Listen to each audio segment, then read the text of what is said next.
Hello, beautiful community. I welcome you to this chat from hospital.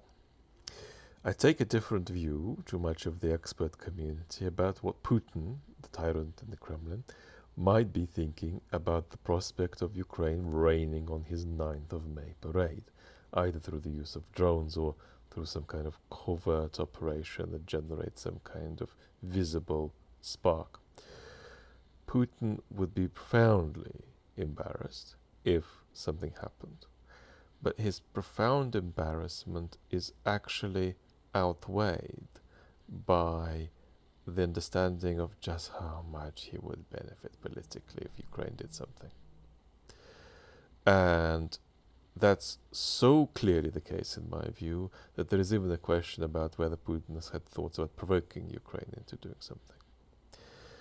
Will Ukraine do anything? Well, Ukraine could do quite a lot, could use that day as an opportunity to do quite a lot in other regions of Russia. But will Ukraine do something that's sort of visible around the Red Square parade? The answer to that is no, unless there's some kind of cataclysmically self-destructive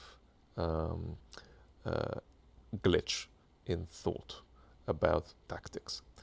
Because the last thing Ukraine wants is to lose the support of Western citizenry. And the last thing Ukraine wants is to do anything that even gives the slightest indication of the endangerment of the safety of Lula or Xi.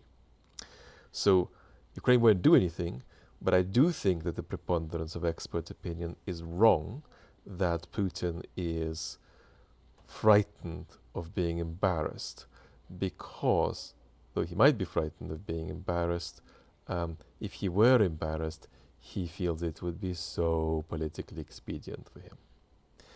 Now, Russia's and Ukraine's positions vis-a-vis each other are in one respect symmetrical, and that's that they take a regime change position. Zelensky wants Putin out, right? And Putin wants Zelensky out. So Ukraine interfering on Russian territory, extending the war to Russian soil, this is the term we've used over years now together, is partly aimed at inflicting certain delimitation of Russian capacity, but it's always fundamentally directed toward an aspiration, often more hopeful than realistic, of political destabilization on Russian territory. And indeed, much of the sort of quasi-sadistic and terroristic bombardment of Ukraine by Russia is also aimed not just at depleting capacity, but at getting Ukrainians to turn on one another.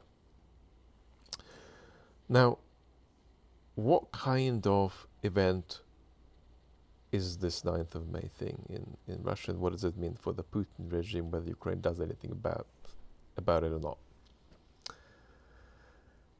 For the majority of the depoliticized population, it means little, except in the sense of it being a kind of a placeholder for projection of various kinds of sort of mixed up and ill-assorted myths.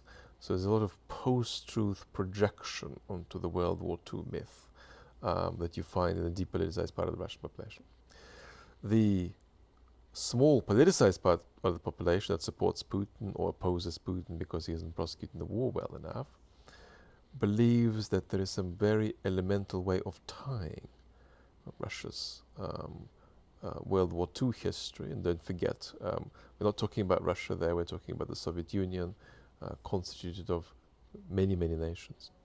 But there's this desire to tie the Second World War to whatever it is that the Putin regime is doing now on behalf of those who are sort of pro-Putin, or even more than just pro-Putin, politicized. This raises a very big question for Russia in the future.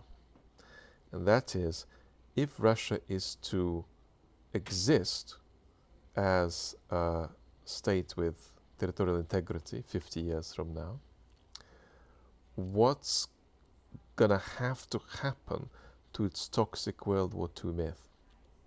And there are two answers here. One is kind of naive answer, and that is that the myth should be let go, and that never happens historically. The other answer is that the myth for Russia to reconstitute itself in a more healthy direction, 50 years, 100 years from now, would have to be reformed. And it would need to be heavily leaned on, but with much more of a, number one, decolonizing narrative, right? Let's look at who else was part of this, who also mattered, who we are overlooking, right? The second element of that reformulation would need to be, how do we get away from the idea that the communist regime won the war and move to the idea that human beings participating, individuals participating, who did belong to nations, won the war, rather than particular political leaderships. These are going to have to be two very basic moves if Russia 50, 100 years from now is to stand any chance of sort of reforming the vacuity and toxicity of its World War II myth.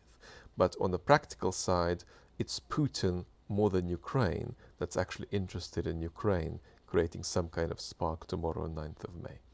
If you want more health updates, beautiful community, they're always on the community tab of the main channel and the chat channel. Lots of love your way till very soon.